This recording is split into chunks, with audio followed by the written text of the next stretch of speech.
लुटली गेली आहे। मुक्ताईनगर तालुक्यातल्या करकी गावाजवळच्या पंपावर हा दरोडा पडलाय। मुंबई नागपूर महामार्गावरच्या 3 पेट्रोल पंपावर हा दरोडा पडलाय। पोलिसांकडून नाकाबंदी करून दरोडेखोरांचा शोध सुरू आहे, पण अद्यापही यश मिळालेलं नाहीये।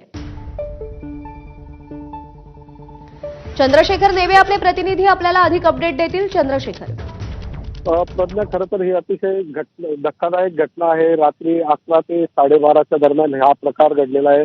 मुक्ताईनगर तालुक्यामध्ये असलेल्या 3 पेट्रोल पंपांपैकी त्यातला एक पेट्रोल पंप हा केंद्रीय मंत्री रक्षा खडसे यांचा होता आणि त्यावरही दरोडेखोरांनी घातलेला आहे।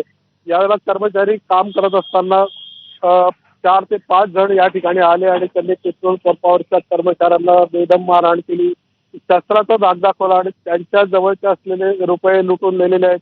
या 3 पेट्रोल पंपावरून जवळजवळ 1 ते सव्वा लाख रुपयाची रोकड लंपास झाल्याचं प्रथमदर्शनी समोर आलेलं आहे। या सगळ्या घटनेच्या संदर्भात पोलीस आता दरोडेखोरांचा शोध घेत आहेत। रात्री उशिरापर्यंत नाकाबंदी करून ठिकठिकाणी पोलिसांनी आपले पथकं रवाना केलेले आहेत, मात्र अद्यापर्यंत कोणतेही आरोपी पोलिसांना मिळून आले नाही। लवकरात लवकर आरोपींचा शोध लावला जाईल असं पोलिसांनी म्हटलेलं आहे। प्रज्ञा, चंद्रशेखर, धन्यवाद दिलेल्या माहितीसाठी। नागपूरमध्ये सकल ओबीसी